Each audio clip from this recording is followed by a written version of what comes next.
বাবা নিজের মেয়ের শরীরকে নিজের নিয়ন্ত্রণে রাখার জন্য জিনিসপত্র সরানোর অজুহাতে মেয়েকে গোপনে বেসমেন্টে নিয়ে যায়, কিন্তু সারা সেখানে গিয়ে দেখে বুকশেলফের পেছনে একটি গোপন কক্ষ রয়েছে। এতে সে ভীষণ অবাক হয়ে যায়। সে জানতই না তাদের বাড়িতে এমন একটি জায়গা আছে।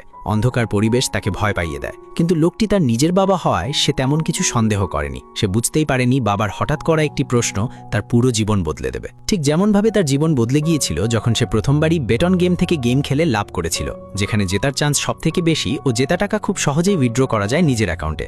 তাই আপনারাও লাভ করতে চাইলে কমেন্টের লিঙ্ক ও প্রোমোকোড ব্যবহার করুন। সারার আকুল অনুরোধ উপেক্ষা করে বাবা জোসেফ নির্মমভাবে তাকে সেই গোপন কক্ষে তালাবদ্ধ করে দেয়। তখনও সারা বিষয়টির ভয়াবহতা বুঝতে পারেনি। সে ভেবেছিল তার প্রেমিককে বাবা পছন্দ করেন না বলেই তাকে আটকে রাখা হয়েছে, কিন্তু ভেতরে আনা বাক্স খুলতেই সে হতবাক হয়ে যায়। সেখানে তার দৈনন্দিন ব্যবহারের সব জিনিসপত্র রাখা ছিল। এবার সারা সত্যিই ভয় পেয়ে যায়। সে দ্রুত দরজার কাছে গিয়ে বাবার মনে সামান্য হলেও স্নেহ জাগানোর চেষ্টা করে, কিন্তু তার বাবা ইতিমধ্যেই গোপন কক্ষের প্রবেশপথ পুরোপুরি বন্ধ করে দিয়েছে। এদিকে উপরে মা দেখছেন সারা এখনও বাড়ি ফেরেনি।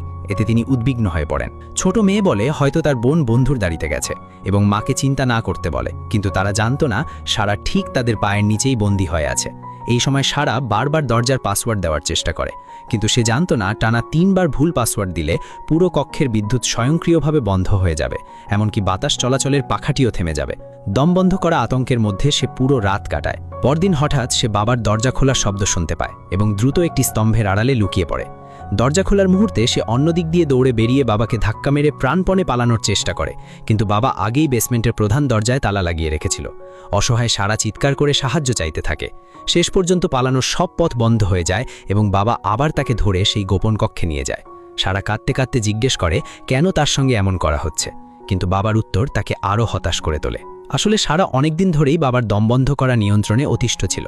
সে প্রতিদিন 18 বছর বয়স হওয়ার অপেক্ষা করত, যাতে বাবার নিয়ন্ত্রণ থেকে মুক্ত হতে পারে।